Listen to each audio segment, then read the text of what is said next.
un poco histórica.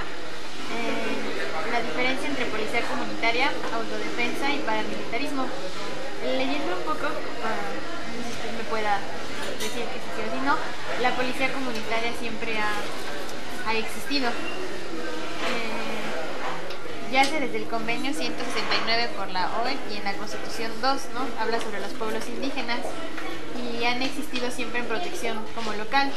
Y las autodefensas nacen en el siglo XIX, cuando se instaura el Estado neoliberal como defensa ante las privatizaciones y todo eso, y el paramilitarismo, que es parte de una acción gubernamental. ¿Qué diferencia usted encuentra más bien en estas tres, a un nivel como conceptual e histórico? Bueno, en México en la actualidad tenemos distintos grupos de civiles armados que en algunas partes del país administran una suerte de justicia por propia mano ante la ausencia del Estado en las tareas que la Constitución le mandata a los gobernantes. Hay grupos de civiles armados, por ejemplo, en Chiapas está una guerrilla, el ZLN, que no está en una fase operativa armada. Hay una ley para el diálogo y la negociación que habla de que son un grupo de mexicanos que se inconformaron y tomaron las armas, pero que esa ley los protege de una represión gubernamental en tanto ellos no utilicen las armas. O sea, estamos hablando de un grupo de mexicanos armados que se llama Ejército Zapatista de Liberación Nacional, que está construyendo autonomía al margen, digamos, de las políticas estatales. Desde hace 19 años, por ejemplo, en Guerrero está la CRAC, que es una organización de las montañas de Guerrero que se rige por usos y costumbres indígenas, amparados incluso en las leyes locales y a su vez en una reforma constitucional que llevó a cabo en estos últimos años el gobierno estatal, y tienen influencia en una zona en donde ellos también se organizaron frente a la violencia en el entorno para cuidar a sus comunidades, para controlar sus tierras y para hacer justicia. Precisamente en la coyuntura actual, con el gobierno de Peña Nieto, al mes y medio de su llegada al gobierno, es ahí en Guerrero, en el seno de la CRAC, donde se produce una decisión. Un grupo se separa y forma la UCOEG, es decir, se escinde de esta policía comunitaria y forma un grupo que lleva a cabo una suerte de gestiones con el gobierno estatal y que terminan siendo encuadrados en una nueva estructura, y para las que desde el gobierno federal se crea incluso una figura que quedaría subordinada a la zona militar en el Estado. Y casi en simultáneo con la decisión en la CRAC en Guerrero, aparecen fenómenos similares en el Estado de Michoacán. Nosotros pensamos que Michoacán es el epicentro, o el laboratorio, mejor dicho, es el epicentro de la violencia del periodo de Peña Nieto, lo que era su gobierno, pero a la vez pensamos que es el laboratorio de la política de seguridad de Calderón, de Peña Nieto. Me llamó mucho la atención justamente la irrupción de este fenómeno a un mes y medio de la llegada de Peña Nieto. Decía Thompson que los escándalos no ocurren, alguien los pone. Podríamos parafrasear aquí que las autodefensas no surgen de manera espontánea, sino que alguien las puso ahí al comienzo del gobierno de Peña Nieto. En Michoacán había una experiencia anterior de civiles armados prácticamente, fundamentalmente en Cherán, en la región Purépecha. Es una comunidad justamente que se alza en armas ante el acoso de los talamontes, las compañías madereras, en complicidad con las policías municipales, estatales y federales, y también logran crear un estilo comunitario en base a usos y costumbres indígenas similar al zapatismo, con sus características propias regionales, pero que de alguna manera reproduce en Michoacán y en la región purépecha la experiencia zapatista. Pero el fenómeno que ocurre a los 2 meses de la llegada de Peña Nieto es la irrupción de un nuevo fenómeno de civiles armados que ya no son de componente mayoritariamente indígena, sino que son fundamentalmente población mestiza, y es un movimiento conformado por medianos, pequeños y algunos grandes productores michoacanos del limón, del aguacate, y su discurso es que están hartos, digamos, justamente del accionar de un grupo criminal que ha sido popularizado o puesto en la agenda pública por el gobierno de Calderón y el de Peña Nieto, que son los templarios y su antecedente, la familia Michoacán. Es decir, el fenómeno de estas guardias ciudadanas, policías ciudadanas, autodefensas ciudadanas, como se autodenominan estos grupos de civiles armados en Michoacán, en la zona de la Tierra Caliente, es distinto al fenómeno de Cherán y aparecen, digamos, con un discurso que justamente van a defenderse de un grupo criminal ante la ausencia del Estado y entran en una confrontación, digamos, con los templarios, la familia michoacana. Y ese, digamos, si nosotros vemos la manera como se impone el movimiento, utiliza mucho las nuevas tecnologías, la comunicación, pero yo creo también que es un fenómeno impuesto desde afuera. ¿Qué quiero decir? Nosotros sabemos que en Michoacán, desde hace 30 años, se da toda una fase de expansión del cultivo del aguacate y el limón para la exportación. Se forman incluso empacadoras, y esto tiene que ver con un fenómeno anterior, que es que productores locales del aguacate, del limón, van comprando tierras en zonas de campesinado indígena o campesinado no indígena a precios muy bajos, y van empleando a esos peones, a esos que les vendieron las tierras, los van empleando como peones para justamente la producción, y luego van formando grupos como de defensa frente a otros grupos criminales, sin una suerte de guardias blancas, y se va formando también una suerte de sicariato en torno a estos productores. Esta es la parte que no está muy vista de lo que ocurre en Michoacán. Pero entonces tenemos otro grupo de civiles armados que no se rige por usos y costumbres indígenas, que confrontan a otro grupo de civiles armados que son grupos criminales, como los caballeros templarios. Pero esto ocurre en un estado que justamente es exportador de dos rubros importantes, pero también de minerales, o sea, es un estado rico. Entonces, lo que nosotros pensamos es que lo que ocurre en Michoacán es una guerra encubierta que tiene que ver con la posesión de la tierra, con la posesión de los recursos, con la habilitación de esas tierras, ese territorio para los nuevos negocios, pero también para las nuevas tecnologías. Y Michoacán tiene otro elemento, que es un puerto, Lázaro Cárdenas, que es el segundo puerto en importancia del Océano Pacífico, después del puerto de San Diego, en California. A mí me llama la atención que, siendo un estado tan importante, que a su vez está muy comunicado con otros estados de la República, con una tradición de narcotráfico que viene detrás. El Ejército, la Policía Federal y la Marina de Guerra estén aparentemente ausentes.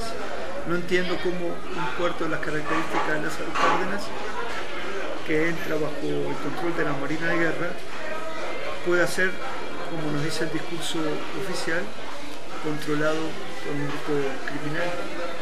Entonces, desde un comienzo yo, a nivel de hipótesis, me he planteado que Michoacán es el laboratorio de Peña Nieto para la nueva política de seguridad del Estado que pretende acabar con las autonomías, pero que para pasar a una fase en la que él pueda reivindicar mediáticamente que en México hay un Estado de Derecho, hay que terminar con los grupos armados. En particular, fue el propio gobierno de Peña Nieto el que a mediados del año pasado comenzó a filtrar información a los medios para inflar a los templarios y atribuir a los templarios toda una serie de negocios criminales vinculados con negocios legales. Mi hipótesis es de que grupos como la familia michoacana y los templarios, que cumplieron un papel durante la guerra de Calderón en el sexenio anterior, un papel que tiene que ver con la instalación de una violencia irracional o de apariencia irracional, porque fue una violencia planificada para generar terror, para generar desplazamiento forzoso de población, como vimos en otros estados de la República, como Chihuahua o como Tamaulipas. Bueno, ese fenómeno, digamos, del uso de grupos criminales para generar terror rompe con la necesidad de una nueva imagen, de un cambio de modelo en materia de seguridad y también de proyección del país con Peña Nieto.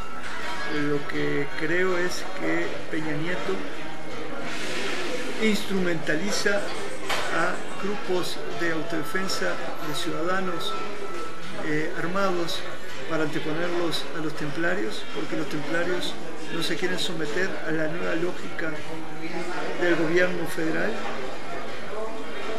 y tras ser instrumentalizados por la política de Calderón se resisten ahora a desaparecer, es decir, que durante el calderonismo adquirieron una fuerza real vinculada con los poderes locales y federales. Cuando hablo de los poderes locales hablo de los poderes municipales y del gobierno estatal, pero también con el gobierno federal. En el caso de Lázaro Cárdenas, el puerto es zona federal, pero también negocios que se hicieron con la banca, con empresas de construcción de caminos, con grandes empresas, pues, los mercados nacionales. Entonces, mi interpretación es que si bien en México pueden existir condiciones objetivas y subjetivas para que haya grupos de civiles que se armen, incluso hasta para transformar la realidad mediante un cambio revolucionario, mi planteo es de que si bien existen esas condiciones, lo que está surgiendo obedece a otras dinámicas que tienen que ver con procesos como los que se están llevando a cabo, por ejemplo, en Siria o en Ucrania hoy o en Venezuela, como hay formas de guerras encubiertas que arman grupos civiles para instrumentalizarlos con otros fines y fines que son encubiertos mediante campañas de intoxicación masiva que desvían la atención de esos fenómenos y los hacen aparecer bajo otra pantalla, digamos. Es decir, aquí aparece, por ejemplo,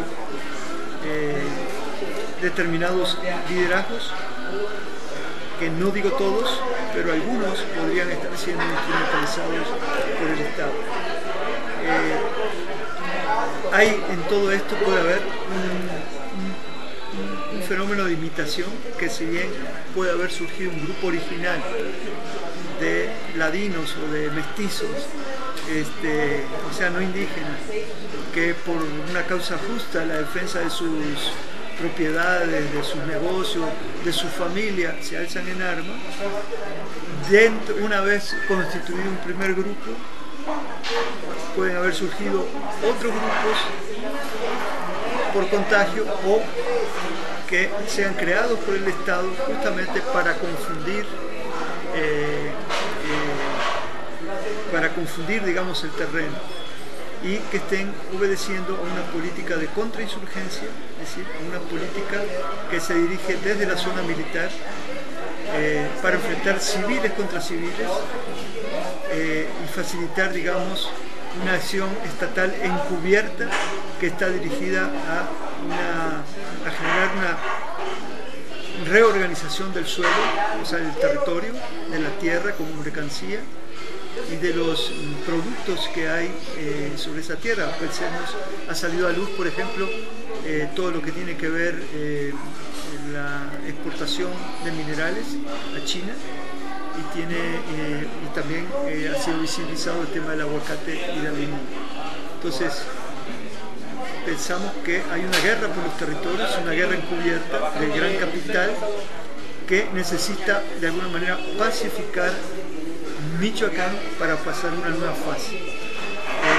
Creo que una vez pacificado Michoacán, el tiro por elevación es terminar con las autonomías, es decir, dado que en México hay un Estado de Derecho, no puede haber grupos de civiles armados, ni en las montañas de Guerrero le hace la CRAC, pero tampoco en Chiapas le hace el ZLN. Entonces esto sería como una primera aproximación, digamos, al fenómeno, pero lo que nosotros podemos observar en Michoacán, se ha producido sí desplazamiento forzoso de población,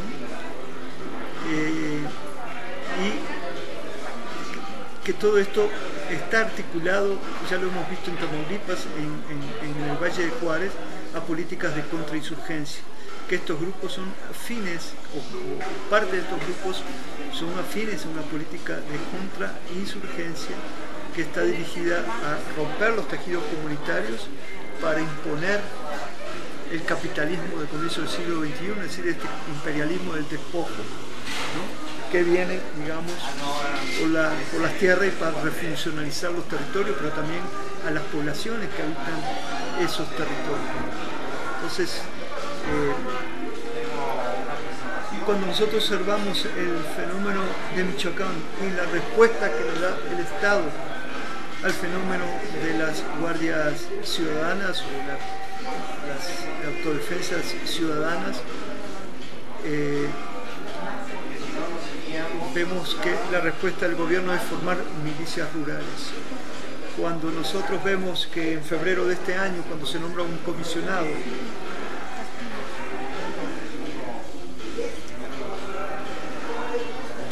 se plantea desde el Estado la formación de milicias rurales que quedarían subordinadas al ejército, decimos, esta película ya la vimos. Es decir, el esquema que había sido insinuado ya en Guerrero en 2013 y se reproduce como salida para Michoacán, es el esquema que está contenido en el Plan Chiapas 94 de la Secretaría de la Defensa Nacional para Chiapas ante la insurrección zapatista. Es decir, el Plan Chiapas 94, que remite a su vez a otras políticas de guardias rurales de la época del Porfiriato, lo que implicó fue, en un documento de la Secretaría de Defensa Nacional, se instruye que hay que, para combatir al zapatismo y separarlo de sus bases de apoyo, separar a la tropa de élite, el grupo armado del zapatismo, de la base social, había que crear otro grupo de indígenas mayas que confrontaran en el territorio a la guerrilla zapatista. Ahí es cuando surge el paramilitarismo en Chiapas, se crean una docena de grupos paramilitares y el accionar de grupos como Paz y Justicia, los Chinchulines y otros confluye en la masacre de Actial, en Chenaló, como expresión justamente de una política que se dirigía desde la séptima zona militar por el general Renan Castillo, es decir, por el ejército mexicano. La salida que el Estado está dando hoy para el caso de Michoacán es una réplica en matices de ese plan Chiapas 94 de la Secretaría de la Defensa Nacional contra el zapatismo. Lo que dice la ley o lo que se dice en este ordenamiento, por ejemplo, es que estos cuerpos de defensa rurales cooperarán en auxiliar a las tropas del ejército como guías, exploradores, estafeta en la persecución, captura y consignación de trastornadores del orden y seguridad pública. Es decir, ya hay un planteo que los hace como un apéndice del ejército mexicano. Hay otro dato que me llamó la atención y es que en el número de Foreign Affairs, esta revista del ITAM, un centro académico de excelencia en México, que es una réplica de una revista que sale en Estados Unidos, en la versión latinoamericana, el número de octubre-diciembre de 2013, en su portada habla de narcotráfico y seguridad en América Latina. Y justamente llama la atención que en este número, en un artículo que se llama El ascenso de la Fuerza de Autodefensa en México, lo que se está planteando es que el gobierno mexicano, el Estado Nacional, debe llevar a cabo una política de entendimiento con estas policías comunitarias, con estos grupos de ciudadanos armados, y dicen que en muchas de estas zonas, en zonas como Michoacán, las autodefensas son quienes están en contacto con la comunidad en las zonas más alejadas a las que no llega el gobierno, y que entonces, articuladas con el ejército, puede ser la mejor forma de que el gobierno pueda llevar soluciones a esas áreas que están bajo el gobierno, el poder de grupos criminales. Cuando nosotros leemos este artículo y cuando plantea que la mejor opción es justamente tender la mano a las fuerzas comunitarias y crear vínculos positivos con ellos, la Policía Federal y el Ejército, estamos viendo que finalmente es la política que oficializa Peña Nieto y el comisionado Castillo en febrero de este año.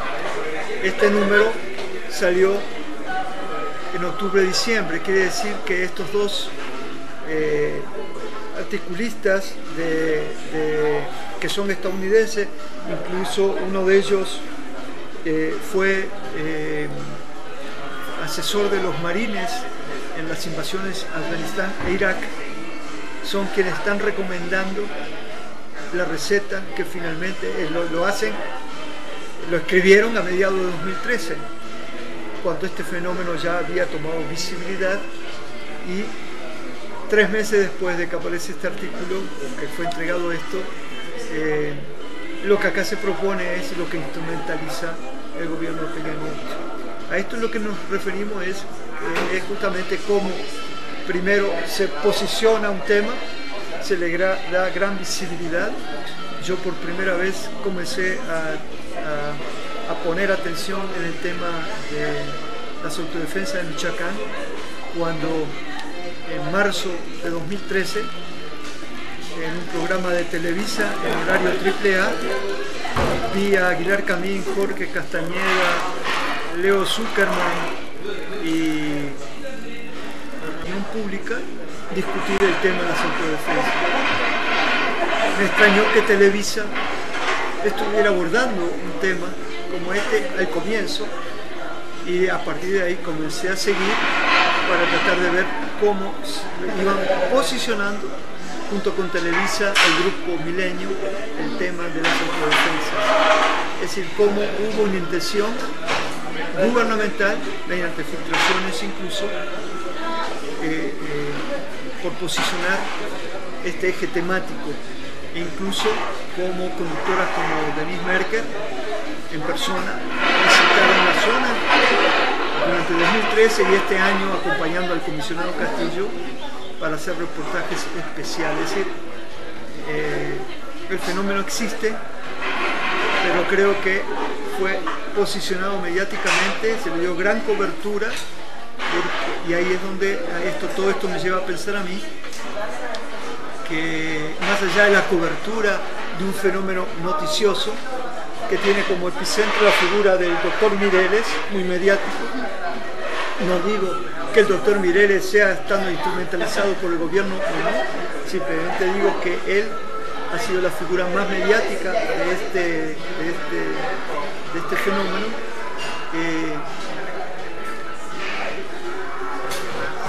Con algunas contradicciones, es decir, hay que aclarar qué pasó con el helicóptero donde viajaba, si lo quisieron matar o no, en ese accidente que tuvo. Él es el que a última fecha nos está advirtiendo que el fenómeno de las autodefensas por la vía de su encuadre en las milicias rurales puede llevar a una colombianización de México por la vía de que justamente se intenta encuadrar a grupos paramilitares como una estructura del ejército, como una estructura del Estado. En fin, hay como muchas preguntas, ¿no?, que quedan en el aire sobre todo este proceso que está hoy aquí instalado en Uchiapan. Sí, justo haciendo la lectura de investigación también me había planteado 3 tesis. Una de que comentaba el desplazamiento de ciertas localidades por los recursos naturales y privatizar. La segunda, pues legitimar este concepto de seguridad en el gobierno peñista. Y el tercero, el paramilitarismo. Sin embargo, ahorita que todo está mencionando me surgieron varias dudas. Entonces empezaré con una. Usted mencionó acerca que se está generando terror a través de esta construcción de autodefensas desde el gobierno. ¿Qué tipo de terror se está generando hacia la audiencia con esta construcción de autodefensas? Y sobre el lenguaje de Peña Nieto en términos de seguridad y economía, ¿no? Porque hablando de economía, pues las privatizaciones, el PRI y su concepto de seguridad ha cambiado mucho. Ahora en los noticiarios lo vemos como delitos de alto riesgo, además ya no se menciona tanto el narcotráfico o estos aspectos que veíamos con Calderón. ¿Cuál sería ese lenguaje ahora del gobierno peñista en cuanto a economía y seguridad? ¿Y qué tipo de terror se le está dando a la audiencia o al público o a la sociedad a través de esta construcción de autodefensa? Sí, no, creo que la política de terror se instaló en el periodo de Calderón. Justamente, la política de Calderón sirvió para instalar un estado de guerra interna no declarado en el país. Ese terror generó un miedo paralizante, rompió el tejido comunitario, erosionó, digamos, todo lo social organizado que venía del periodo anterior. Se replegaron, digamos, organizaciones que habían surgido como la APO, el movimiento de resistencia civil pacífica en torno a la defensa del voto de López Obrador en las elecciones de 2006, también quedó desarticulado en parte o salió de la protesta masiva. Movimientos como el zapatismo se encerraron a construir comunidades en Chiapas, autonomías en Chiapas. Es decir, la guerra de Calderón no fue una guerra de las drogas, sino fue un proyecto para justamente instalar un miedo aterrorizante, paralizador en la sociedad. Al llegar Peña Nieto, justamente él en su campaña y al comienzo de su gobierno invisibiliza el tema de la seguridad, el tema de la violencia criminal, o intenta invisibilizarlo, y justamente potencia el tema económico, habla de un nuevo PRI y de un proyecto de nación que es legitimado incluso con la visita de Barack Obama, ¿no?, cuando habla en la antropología, en el Museo de Antropología de México, un país de clases medias, un país próspero, es decir, un país real, ¿no? Es decir, lo que viene a hacer Obama es la propaganda a favor del régimen de Peña Nieto, a quien está instrumentalizando Estados Unidos en función de los objetivos del interés, los intereses de gran capital de Estados Unidos, que ha venido conformando América del Norte como un espacio geográfico para la competencia intercapitalista con el Asia-Pacífico, China, con Japón, con los tigres asiáticas y con Europa comunitaria. Es decir, en estos juegos de poderes del mundo capitalista, la superpotencia, Peña Nieto es un alfil, es un peón de este cuadrilátero de América del Norte, en donde quienes mandan son las corporaciones con casa matriz en Estados Unidos. Entonces,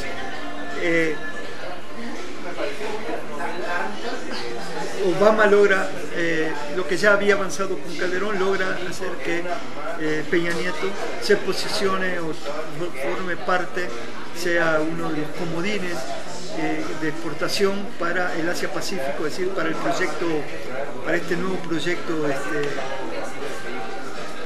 transpacífico, que es un intento de Estados Unidos también por articular una serie de países para bloquear a China, que es quien está desafiando su hegemonía a comienzos del siglo XXI. Entonces, en el marco en que se está invisibilizando la violencia criminal y cuando se está potenciando a México como una potencia económica emergente, se posiciona el tema de las autodefensas. Justamente nosotros, eso nos lleva a la interpretación de que lo que por la vía de las autodefensas se quiere terminar con la violencia criminal en apariencia para pasar a una nueva fase en donde, como en el viejo PRI, los grupos criminales hagan sus negocios de las que se benefician empresarios, banqueros, políticos, gobernantes, sin que todo esto se dé por la vía violenta.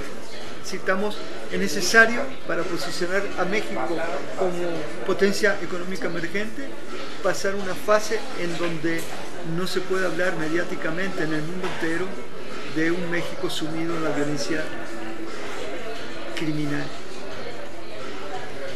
Hay un elemento que tiene que ver con estas dos cuestiones que estamos abordando, que quedan en el aire, y es que justamente en campaña Peña Nieto no había abordado el tema de los grupos criminales, y el 12 de junio de 2012, o sea 20 días antes de las elecciones de 2012, el New York Times, un periódico de gran importancia política en Estados Unidos, saca un editorial diciendo que hay ciertas interrogantes en la Casa Blanca porque no tiene claro cuál va a ser la política contra el narcotráfico de Peña Nieto. 3 días después, es decir, lo que le pone el New York Times o lo que le pone el gobierno de Obama a través del New York Times al candidato Peña Nieto, es un calambre que tiene que ver con que te tienes que disciplinar a las políticas en materia de seguridad que implementamos durante el gobierno de Calderón. Y 3 días después, él anuncia que va a nombrar como asesor de seguridad al general de policía Óscar Naranjo, colombiano, reputado como el mejor policía del mundo, ¿no? Justamente es un alfil de Estados Unidos. El general Óscar Naranjo fue un instrumento de la DEA, de la CIA, del Pentágono en Colombia, justamente para terminar con el cártel del Medellín, asociando al ejército con la Policía Nacional Colombiana y el cártel de Cali, es decir, asociando a estructuras del Estado con un grupo criminal, el cártel de Cali, para combatir al cártel de Medellín. Y a su vez fue un instrumento de las alianzas de los gobernantes de la época y el ejército con grupos de narcotraficantes y paramilitares. Ese es el modelo colombiano. El grupo de las autodefensas que irrumpe, toma visibilidad en enero de 2013 en México, justamente se da en momentos en que ya está operando como asesor de seguridad del gobierno de Peña Nieto el general Óscar Naranjo en México. Una hipótesis de trabajo que manejamos es: ¿no habrá sido que el experto Óscar Naranjo, que sabe articular grupos criminales con estructuras de la seguridad del Estado, en su experiencia en Colombia, pero a su vez ligado con la CIA, con la DEA, con el Pentágono, fue el operador del fenómeno Michoacán, pero que es algo que no se puede decir a la luz pública de esta manera porque forma parte de una guerra encubierta? Esa es una hipótesis de trabajo. Curiosamente, cuando en febrero algunos legisladores del PRD comenzaron a manifestarse en los medios y a plantear que Óscar Naranjo debía explicar su papel en el surgimiento de las autodefensas en Michoacán, curiosamente digo, el gobierno de Santos, el presidente Santos de Colombia llamó supuestamente a Naranjo para que le fuera a auxiliar en su campaña para la reelección de la presidencia en Colombia. Es decir, mi interpretación es que cuando se visibiliza que Naranjo, como habíamos anunciado nosotros antes de las elecciones de 2012, sacamos el pedigrí de Óscar Naranjo en el diario La Jornada, en 3 páginas dijimos quién era Naranjo. Llama la atención entonces que cuando en febrero se visibiliza que él pudiera estar detrás de este fenómeno, se lo saca de la jugada, ¿no? Sin descontar de que dentro del ejército mexicano, dentro de algunas instancias de la seguridad del Estado mexicano, podía haber inconformidad con que un extranjero fuera el que viniera, el que estuviera llevando a cabo esta política de seguridad. Pero bueno, estas son hipótesis de trabajo más que aseveraciones. Esto parte de mis dichos.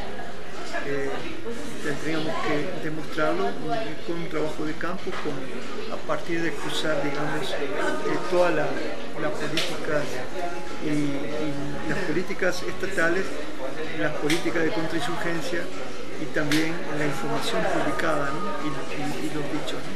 Es curioso que un actor como Mireles sea el que esté advirtiendo que puede haber un proceso de colombianización.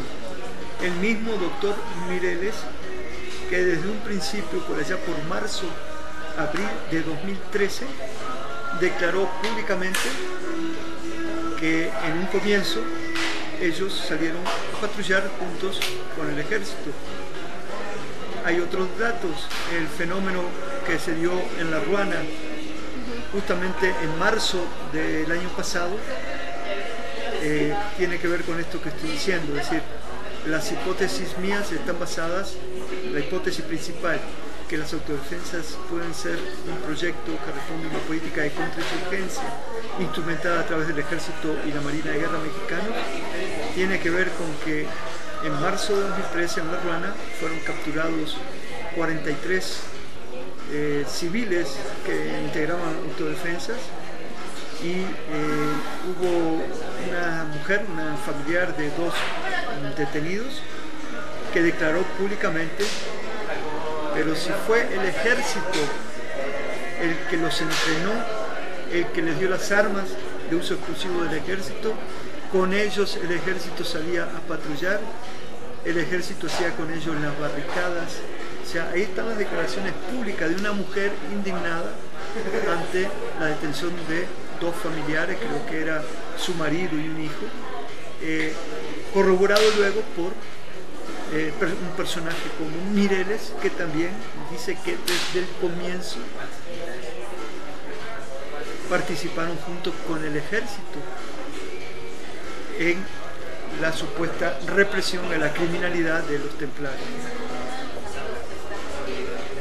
Y una pregunta: ¿por qué hablas de de Michoacán como laboratorio? Lo entiendo, por los recursos naturales, el limólogo, vimos la alza del monte. ¿Por qué Peña elegiría Michoacán? Ahí está uno de los grupos geográfico pues de mayor poder, ¿no? Y recordando el sexenio de Calderón nació en Michoacán. Pero ¿por qué Peña habrá elegido como ese tipo de laboratorio a Michoacán? ¿Por qué no eligió a lo mejor el norte, donde quedó como sucio, bueno, una imagen sucia mediáticamente, ¿no? La que dejó Calderón. Si su intención es limpiar mediáticamente el concepto de seguridad y potenciar a México como economía emergente, ¿por qué elegir a Michoacán? ¿Qué fue lo que, o por qué cree usted que eligió a Michoacán como laboratorio y no el norte, por ejemplo, Chihuahua, Tamaulipas? Bueno, creo que Chihuahua, en el discurso oficial de fines del sexenio y de la realidad mediática, ya había sido pacificado por Calderón. El último eslabón de la zona norte del país, que es el que nos lleva a especular sobre el caso Michoacán, era Tamaulipas. En Tamaulipas... Y que ahora, perdón, retornó a las noticias, ¿no? Y que ahora retornó, entonces a eso vamos, es decir, en Tamaulipas, hacia 2010 se comienza un proceso acelerado de violencia, sube en 2011, 2012, y entonces los medios nos hablan Tamaulipas, territorio Z. Entonces yo me pongo a ver qué hay en Tamaulipas, y agarro un mapa y veo que Tamaulipas limita al norte con Estados Unidos, con Texas, que es el estado petrolero por excelencia de Estados Unidos.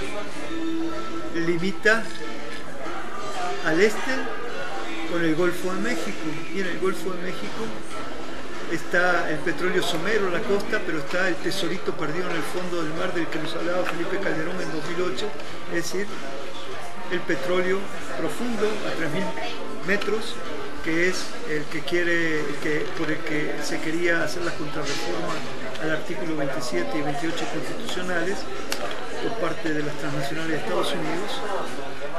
Pero en Tamaulipas también, en su suelo, están las cuencas de Sabinas y de Burgos, donde hay gas natural, hay ductos petroleros y petroductos y gasoductos. Es decir, Tamaulipas es una zona rica en hidrocarburos, que es por lo que Estados Unidos está haciendo guerra por todo el mundo. Y en el momento en que Tamaulipas es territorio Z y hay esta violencia que lleva a un desplazamiento forzoso de población, que quedan ciudades como Ciudad Mier desiertas por la violencia criminal, donde hay fosas comunes como la de San Fernando, hay 2 fosas comunes en San Fernando. En el momento que pasa todo eso, nosotros sabemos que desde 2008 el presidente Bush y Calderón habían formado un acuerdo para la frontera segura del siglo XXI. O sea, están hablando de una frontera que incluye al estado de Tamaulipas, limítrofe con Estados Unidos, y que desde entonces en esa frontera se habla de interconexiones energéticas, o sea, interconexiones para el suministro de petróleo, gas natural y electricidad de México hacia Estados Unidos. Entonces comenzamos a ver cómo un territorio tan rico en petróleo como Tamaulipas entra en contradicción con esto de la frontera segura. Pero en plena guerra de Calderón, todavía al final, en 2012, ya con Obama y Calderón ratifican esto de la frontera del siglo XXI, y estamos viendo nosotros en los medios cómo la Secretaría de Comunicaciones y Transporte o otras instancias del gobierno federal nos hablan de supercarreteras, nos hablan de modernización de puertos en las costas de Tamaulipas. Es decir, no tiene lógica esta versión oficial de Tamaulipas, territorio Z, de la violencia que realmente existe ahí, con todo lo que se está haciendo en materia del recurso energético, de población y de la generación de un clima de violencia para justamente llevar una reconfiguración del territorio y de la población que hay sobre ese territorio.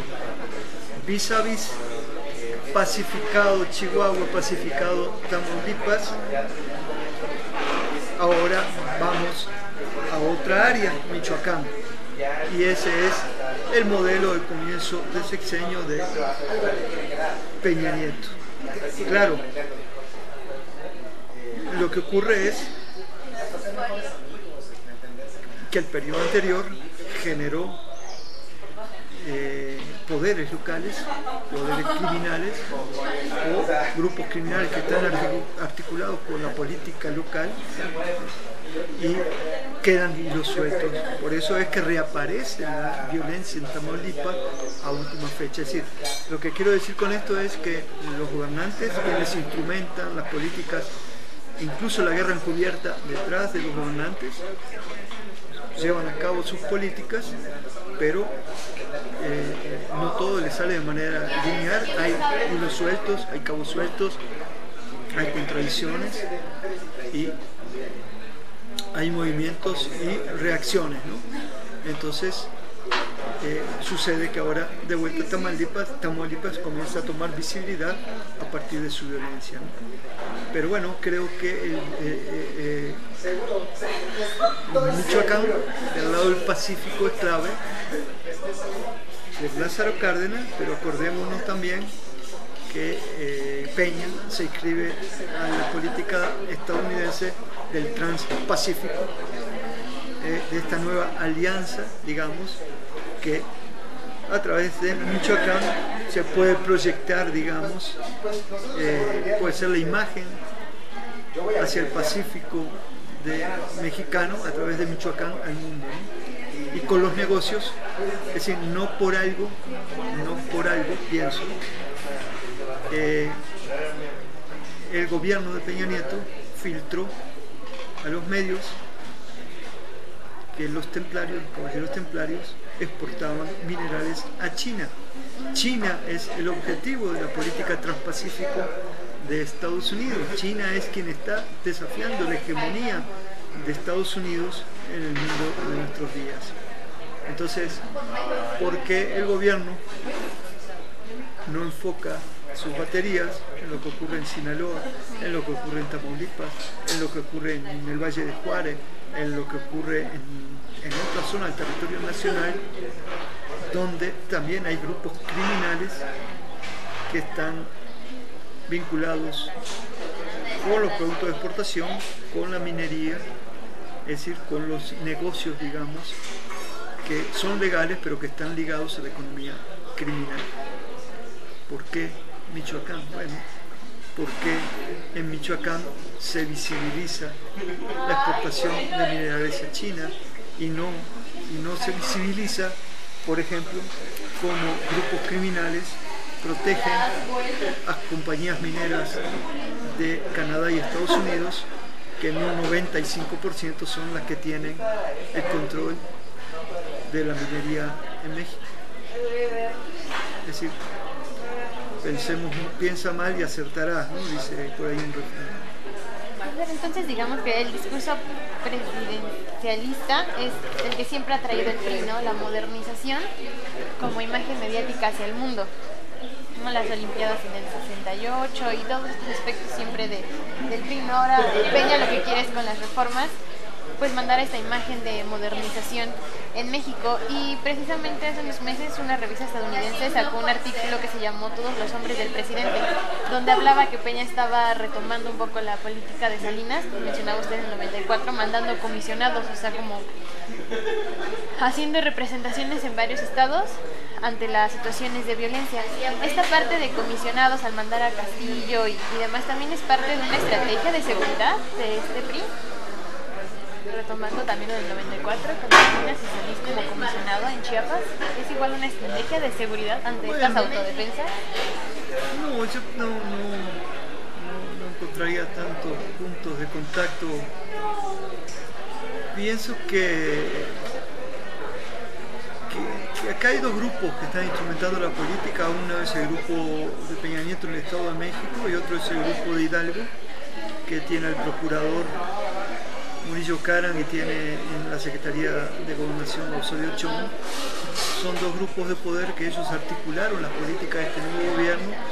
Estos dos grupos, el del grupo Atlacomulco con el grupo Hidalgo, tienen nexos con el viejo PRI, tienen oficio político y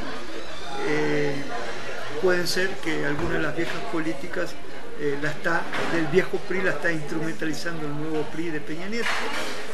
Esto tiene que ver, ahora que sacas a colación, con que a mí me llama la atención un fenómeno que ocurre en la transición entre Calderón y Peña Nieto, y tiene que ver justamente con si Tamaulipas era un territorio Z 3 meses antes de la llegada del gobierno, pero ya como presidente electo Peña Nieto, ocurre la muerte casual del narcotraficante Lascano, que era el jefe del cártel de los Zetas. Solo que, como dice la narrativa oficial,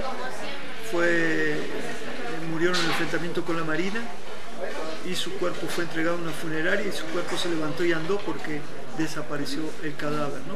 Con lo que quedará la incógnita de si está muerto o no, o si era conveniente desaparecer a Lascano. Da la casualidad que Lascano es del estado de Hidalgo. En el estado de Hidalgo fue cuando comenzó su carrera como criminal, pero da la casualidad también que era un militar. O sea, en la teoría de que los Zetas fueron creados por un grupo de élite, de los GAFES, que fueron las tropas electroportadas creadas para combatir el zapatismo en 1994, 95, 96 en Chiapas, en la teoría de que, según la narrativa oficial, desertaron 3.900 de los 5.000 primeros GAFES, estas tropas electroportadas, y luego se fueron de auxiliares o guardaespaldas de Ociel Cárdenas, el cártel del Atlántico, el cártel del Golfo, y luego cuando cae el Ociel Cárdenas, entonces forman su grupo criminal. Hay muchas interrogantes, como la Marina puede dejar abandonado el cuerpo de quien era un trofeo, a no ser que el Lasca no haya muerto, y asistamos a otro fenómeno. Posteriormente el Z-40 es agarrado sin tirar un tiro, que era es decir, como el grupo criminal que había dado pie para que Hillary Clinton, la secretaria de Estado, dijera que en México había una narcoinsurgencia, es decir, grupos de traficantes de droga que practicaban acciones armadas típicas de una guerrilla, como ese grupo desaparece, se esfuma ante la llegada de Peña Nieto y su equipo de hidalguenses, y cómo a su vez el otro fenómeno ocurre después, que es la captura del Chapo Guzmán.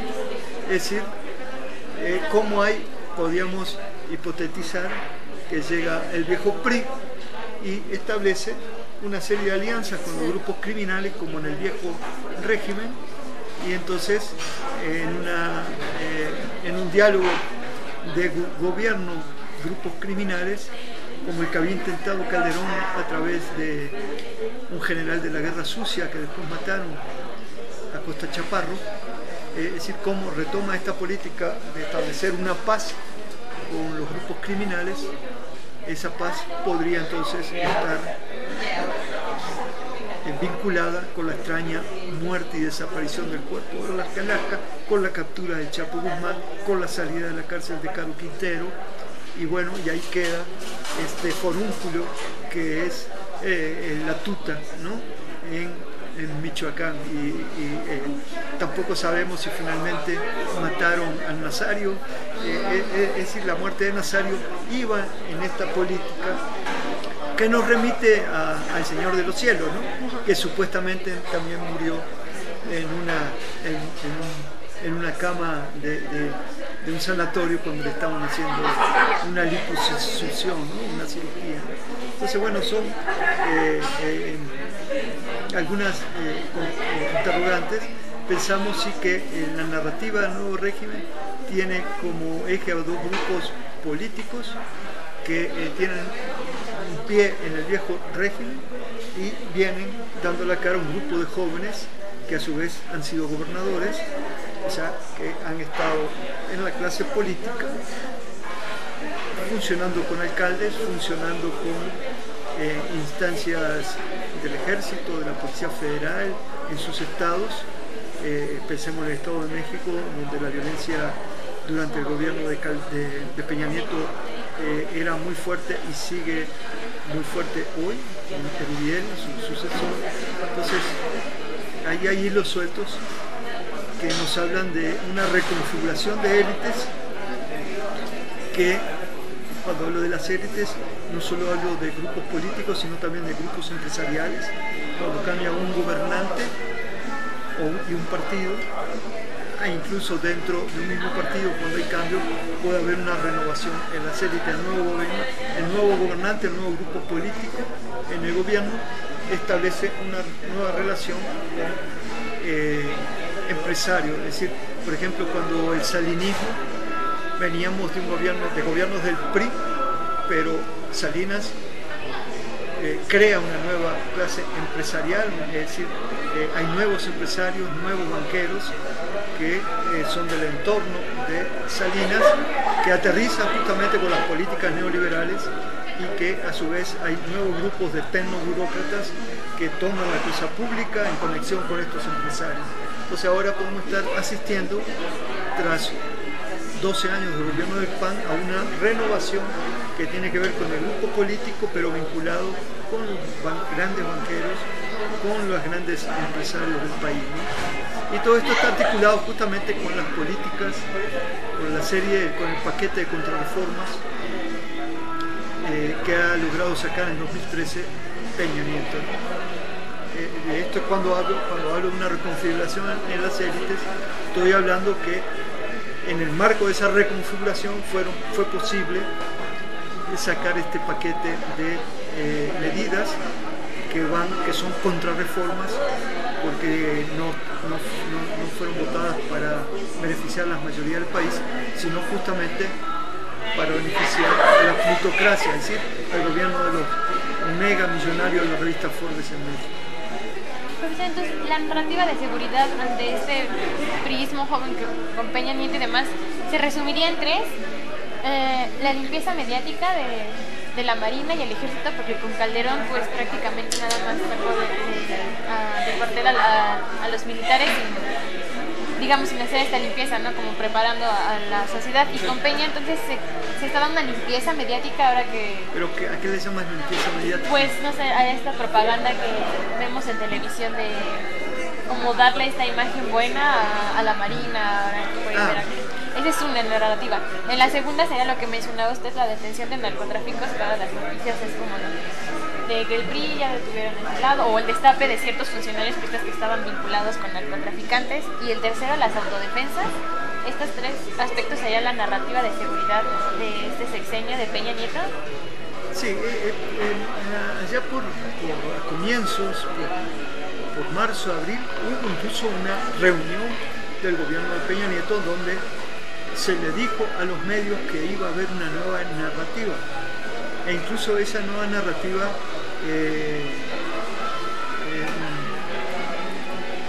implicó en los hechos que, a diferencia del gobierno de Calderón, cuando se agarraba a los criminales y se los ponía todos golpeados, custodiados por unos hombres enmascarados que eran de la Marina, del Ejército, de la Policía Federal, con un helicóptero del arma atrás y una parafernalia de armas, drogas, etcétera, etcétera, eso cambió. Es decir, eso ya no, eso fue lo que se dijo que iba a cambiar. E incluso cuando agarran, por ejemplo, al Z40, aparece sin esposas, aparece caminado, escoltado tranquilamente. Es decir, la nueva narrativa tenía que ver con incluso desaparecer de la información pública el tema de la violencia criminal o de los grupos criminales. La propia realidad llevó a que, a su vez, parte de esta violencia resurgiera. El énfasis de la nueva narrativa fue puesto que, a diferencia del gobierno de Calderón, este gobierno iba a priorizar la inteligencia y un nuevo trato incluso a los delincuentes, que también tienen sus derechos y deben ser presentados ante los medios, ante la justicia, de una manera distinta a la del periodo anterior. pero esta narrativa a su vez está vinculada con los grandes éxitos de este gobierno en la captura de delincuentes. Entonces esto es lo que me lleva a mí a hipotetizar con que si no se llegó a una alianza, un acuerdo entre grupos criminales con el nuevo gobierno, que a su vez legitima la nueva narrativa, así verosímil el discurso oficial, y le permite entonces ir construyendo a Peña Nieto la imagen de un gobernante que sí está terminando con los grupos criminales y va en vía de pacificar al país por transitando un camino distinto al de la violencia militar, política militarizada y paramilitarizada de Calderón. Pero no sé de las otras preguntas que quedaron. De que también, bueno, la detención, se estaba construyendo esta narrativa de seguridad a través de las autodefensas. Bueno, creo que las autodefensas es un fenómeno que tiene que ver con un hecho que es traído y es tratado de una determinada manera si el gobierno logra inscribirlos en las milicias rurales, entonces el gobierno podrá decir que pacificó también Michoacán, lo que en el corto plazo todavía está por verse. Es decir, el 10 de mayo, digamos, se supone que es el plazo que han puesto para el desarme de las autodefensas. Sin embargo, lo que estamos viendo es que hay contradicciones entre los supuestos acuerdos a los que llegó el gobierno o el comisionado Castillo con las autodefensas. Entonces pueden surgir ahí contradicciones. Pero en la dinámica oficial, lo que se nos intenta vender a la población, también resulta que frente a un fenómeno que surgió en Michoacán, las autodefensas, el gobierno ya logró encauzar, está dando una salida. Bueno, si quieren ustedes se integran como guardias rurales y ya capturaron o mataron a parte de los criminales que eran los templarios, y entonces, digamos, en unos meses, incluso en el correr de 2014, el gobierno podrá ostentarse como que también pacificó a Michoacán. No lo sabemos, estamos hipotetizando que podría llegarse a una solución de ese tipo, lo cual llevaría a una consolidación, digamos, mediática del gobierno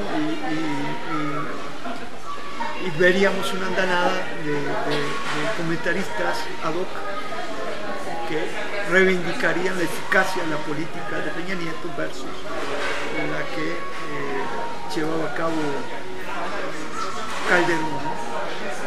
Entonces, por ejemplo, en el lenguaje noticioso, las autodefensas, bueno, nacionalmente, eran vistas como grupos violentos. Y en el lenguaje, digamos, presidencial, en este sexenio de Peña, también las utilizan para crear o construir más bien esta idea de alianza entre gobierno y sociedad, ¿no? Al momento de que fueron a Michoacán y querían como entrenarlos, llevaban al ejército para entrenarlos con las armas y todo esto. Digamos que sería como en el lenguaje de este sexenio, esta como alianza entre sociedad y gobierno. No creo que esté ahí por el lado de... Bueno, para la televisión o la prensa. No. Lo de fondo en este caso creo que es que estamos asistiendo a una modalidad de la contrainsurgencia que no se visibiliza como lo que es. Es decir, el tema de las autodefensas y el control, el ponerla como atada a la seguridad del Estado, es legitimar un estado de cosas que nos habla de la contrainsurgencia tipo Colombia. El encuadrarlos como milicias rurales dependientes del ejército y el proceder a un desarme como el del 10 de abril nos remite las políticas de Álvaro Uribe cuando llega al gobierno, y él da una ley de pacificación para que todos aquellos grupos paramilitares, algunos que tenían 200 muertos, se hace una ley ad hoc para ellos, por medio de la cual, por más que hubieran matado 3 personas o 200, el máximo que podían estar presos eran 8 años. O sea, lo que serían al estilo de Estados Unidos, de 3 cadenas perpetuas, y Uribe a criminales confesos, el máximo de prisión que iban a purgar en 8 años. Ahí es donde está también la fase de colombianización de las que nos habla Mireles ahora, que nosotros venimos anunciando desde hace años. Es decir, es el esquema colombiano, es decir, ya los utilizamos, está bien. Es posible que este otro que está preso, de las autodefensas, Mora, que Hipólito Mora, que era un buen ciudadano y que formó su grupo de las autodefensas y que fue el ideólogo de las autodefensas, resulta que, bueno, aliado con el ejército, se echó a 5 o 6 o más, ¿no? O sea, es un criminal, pero actuó de consumo con el ejército. Y entonces ahora está preso, ¿no? Y que en las investigaciones, como dice el comisionado Castillo, pueden haber otros autodefensas que son muy buenas personas, pero que tienen en su haber muchos asesinatos o algunos asesinatos. Entonces la fase siguiente es: unos se encuadran a las milicias rurales y otros van a ser amnistiados. Eso es lo que dice Mireles, ¿no? Es decir, el comisionado nos prometió que Hipólito Mora y todos los que están presos van a ser liberados. Es decir, ese es el esquema colombiano que aplicó Uribe para los paramilitares y los narcotraficantes colombianos, una vez que en 2002 llegó al gobierno. Solo que en Colombia, ya durante el segundo mandato de Álvaro Uribe, antes de dejar el gobierno, habían vuelto a aparecer grupos de paramilitares con otras denominaciones distintas a la de la fase anterior. Y esos grupos siguen hoy estando activos en Colombia, vinculados con un pie en la criminalidad y el otro pie apoyando a la política de contrainsurgencia en Colombia. Ahora que mencionas sobre estos integrantes de las autodefensas, que ya había usted dicho que no quería hipotetizar sobre ellos, pero sí me gustaría saber un poco su opinión acerca de ellos, ¿no? Hipólito Mora, que era un empresario y cofundador de la primera autodefensa en La Habana; Mireles, que ha sido como la imagen mediática; Estanislao. ¿Qué opinión tiene de todos estos integrantes que salen a la televisión hablando por todo un grupo, en la comunidad? Bueno, yo todavía no he podido entrar a fondo en el análisis del tema de las autodefensas en Michoacán, es una tarea pendiente.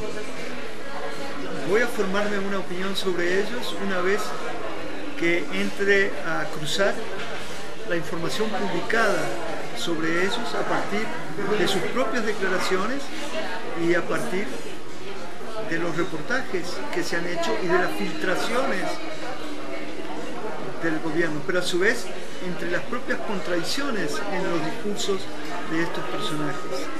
Lo que sí me queda claro en principio es que en Michoacán, por su propia tradición como Estado, es un Estado violento, en donde la base social, es decir, la población, desde muy atrás, es una población bronca, que es una población que siempre ha estado armada y que donde hay negocios, armas, drogas,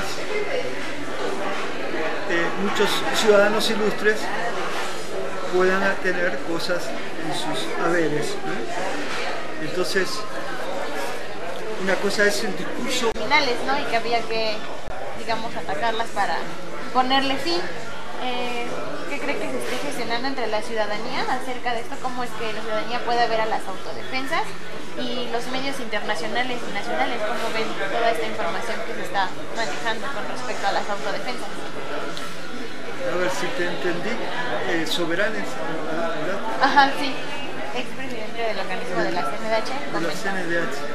Él descalifica, ¿verdad?, a las autodefensas. Claro, porque desde una lógica republicana, en un país, en un estado, nación, en un país democrático, no debería haber grupos de civiles armados. El Estado tiene la función de una de las primeras, es decir, cuando se crea el Estado-Nación, el Estado moderno, saliendo de la Edad Media, se crea el Estado, se dan una serie de leyes para que el hombre no sea lobo del hombre, como era en el periodo anterior cuando los señores feudales se peleaban.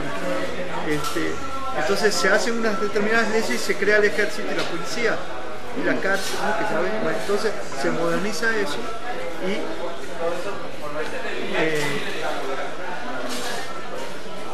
en el Estado moderno, entonces, una de las principales, junto con defender la propiedad, los gobernantes deben garantizar la seguridad de la población.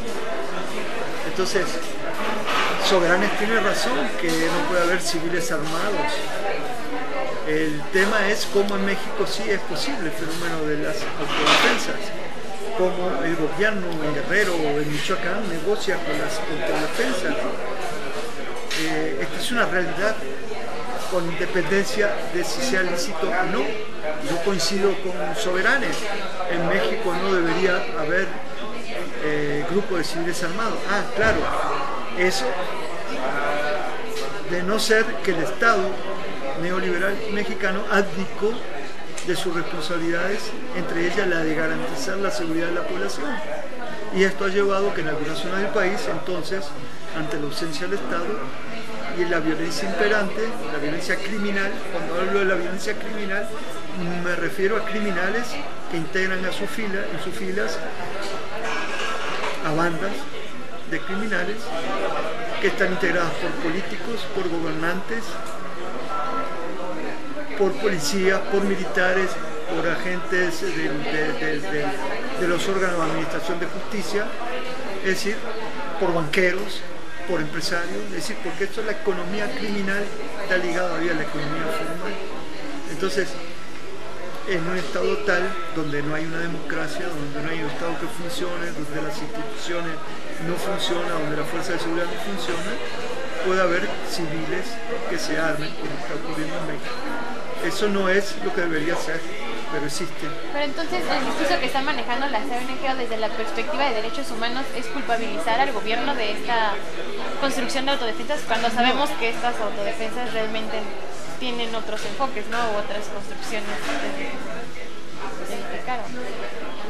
No, yo creo que es parte de un doble discurso, ¿no?, que se hace en torno a las autodefensas y cada quien lo maneja como quiere, ¿no? Es decir, en México hay una dupla que es corrupción e impunidad, ¿no? En México toda la sociedad está permeada por la corrupción, pero hay una cierta impunidad, sobre todo de los delincuentes de cuello blanco. Pero esta dupla corrupción-impunidad habría que agregarle otro eje, que es corrupción-impunidad-simulación. Es decir, todos simulan en México que se vive dentro de un Estado de Derecho, el discurso oficial lo repite en cada discurso público, cuando todos sabemos que no, que la realidad no opera como la pinta en la narrativa oficial. Entonces, Soberanes, políticos del Parlamento, políticos de los partidos, pueden hablar sobre esto, pero sabemos que es un lenguaje retórico, demagógico, oportunista, según sea quien va formulando este tipo de declaraciones, ¿no? La realidad es que existen civiles armados, porque existen en México condiciones objetivas y subjetivas para que algunos se armen para tratar de transformar las estructuras injustas de la sociedad, y otros porque se arman, porque están coludidos con las autoridades para los negocios de la criminalidad. ¿Y el discurso de medios nacionales e internacionales respecto a esta? Bueno, creo que los medios en esta coyuntura están haciendo una cobertura de un hecho noticioso. Lo posicionan, yo creo, la agenda, ¿no? Pero por eso, como decía al comienzo, las autodefensas las trajo alguien para ponerlas aquí, para que los medios hablaran de esto. Y lo que vemos es que los medios hegemónicos, los medios bajo el control monopólico privado, son los grandes medios, los multimedia, primero posicionaron el tema, al tiempo que lo posicionaban, enredaban el terreno, es decir, enredaban las distintas expresiones de grupos armados para que no se supiera bien a bien de qué se trataba, pero buscando una solución final que era: en México, un Estado de Derecho, no pueden haber civiles armados. Entonces, el papel de los medios hegemónicos fue ese: posicionar el tema que quería el gobierno, enredarlo para que nadie supiera bien a bien de qué se trataba, y ahora proponer, apoyar la salida de que se integren a las milicias rurales, ¿no? Es decir, es su papel legitimador y de alguna manera cómplice, porque ellos fueron parte de una política oficial, pero nunca dijeron que formaban parte de esa política. Y hay otros medios, tanto nacionales como extranjeros, que hacen la cobertura mediática del tema con todas estas contradicciones que el tema sugiere. Sí, podría ser que en nacionales tratan de posicionar y en internacional de articular opinión, ¿no? El País es el que ha sacado muchísimos artículos y reportajes acerca de las autodefensas, ¿no? A un discurso en pro de Peña Nieto y pues Estados Unidos, ¿no? Ahora con tantas revistas donde la portada es Peña Nieto y se le alude mucho que esté haciendo esta narrativa de seguridad sin violencia. Por eso, en parte del papel de los medios no solo es posicionar el tema, si es un tema complejo, hacerlo más complejo y apoyar las políticas oficiales, lo que lleva a su vez de suyo, si las políticas oficiales salen bien, que esto reditúa en una propaganda, o sea, políticas publicitarias a favor del gobernante de turno, que es el que está implementando estas políticas, ¿no? Esto lleva a Peña Nieto a posicionarlo en Rolling Stone, en Times, en El País de Madrid, etcétera, la gran prensa, entre comillas, mundial, que lo pone como un joven estadista, ¿no? De un país del tercer mundo, de un país maquilador como México, asociado, digamos, con la superpotencia militar mundial. Y ya finalizando, la última pregunta: ¿qué futuro usted le ve a las autodefensas? ¿Si creen el desarme? Y si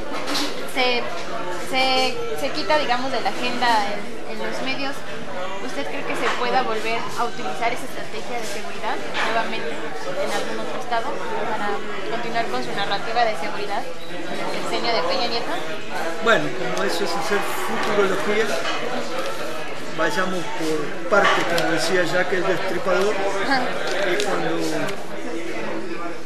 termine esta fase de la política de Calderón, de Peña Nieto, veremos después qué sigue, ¿no? Hasta ahora sería un poco